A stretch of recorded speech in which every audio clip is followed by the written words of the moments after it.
Hello, I'm Julie McNeill, and I work for Central Missouri Community Action. We operate a program called the Foster Grandparent Program.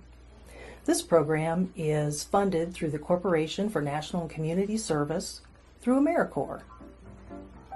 We recruit and train income-eligible seniors, age 55 and over, to volunteer in schools, Head Start centers, and nonprofit child care facilities. Volunteers work one-to-one with children 21 and under who have special or exceptional needs. Volunteers work with children in Head Start and elementary schools on literacy skills, behavioral or mental challenges, and other academic areas. With younger children, volunteers may work on gross and fine motor skills, as well as pre-literacy skills.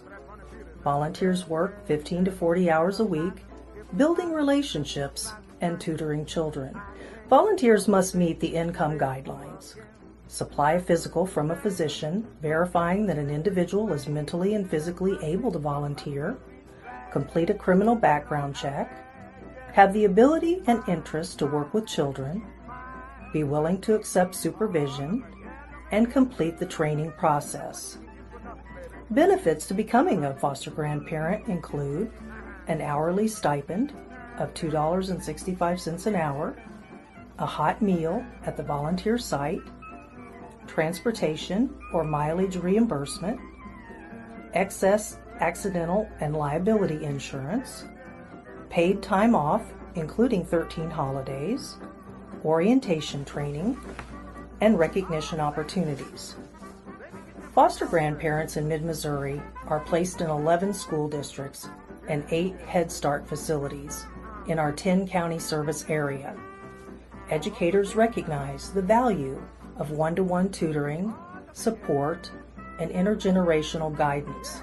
About 82% of our seniors are volunteering in elementary schools or Head Start centers. They work one-to-one with special needs children with a focus in literacy and math. Reports from teachers and stories from our seniors both reinforce the educational and relational value of volunteers. This is also validated by our foster grandparent evaluations that are submitted yearly by teachers and daycare directors. Listen to volunteers about their involvement and experiences in this program. I've been at a shepherd school for 8 or 9 years or so. I used to walk my grandsons to school and then go back home. And those teachers need a lot of help down there. And so after I retired, I worked 30 years for an ophthalmologist as the office manager. And I saw children there too who needed glasses for the first time. Oh, they need special attention, And I've had grandchildren and children of my own. And not everybody can work with children, but I have a special interest in seeing that they get a good start. So maybe that's something I could do. So I came and asked the principal, what could I do to help you? Helped me find then the foster grandparents, and I got hooked on it right away. I'm not a teacher. I do what the teacher asks me to do and tells me to do.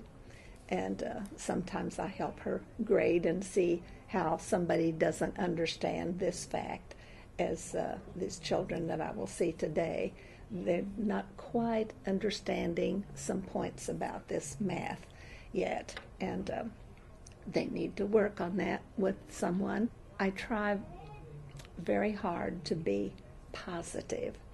I am not the one. Foster grandparents aren't the ones that point their fingers and say, don't, They say, I like the way you're doing that. Oh, you write so well. I know how important it is, the attitude that you learn in elementary school, you have for the rest of your life. And if you have a person helping you who has the right attitude, especially a little smile and look you in the eyes kind of attitude, you're somebody. I'm important, I'm special. If you get that early, you can have that the rest of your life. Well, first of all, my name is Nate. I'm a foster grandparent. And being a foster grandparent could mean a lot of things. I mean, it's a way to help the community, a way to give back something. But most of all, it's the way you interact with the kids and seeing the smile on their face as they get to know you as their tutor, because it's all about building the confidence in themselves. And that's something I try to work with them on also. It's just build their confidence. So, like I said, being a foster grandparent could be a lot of things. You find when you get into these schools, it's not always just adding and subtracting and reading and stuff like that. Sometimes you got to let that kid get to know you, and you get to know that kid and interact with that kid, and help him with his challenges at the same time. He helping you with yours, and you don't know it. For more information about the Foster Grandparent Program, please contact Julie McNeill at 573-443-8706, extension 1131. And thank you for watching.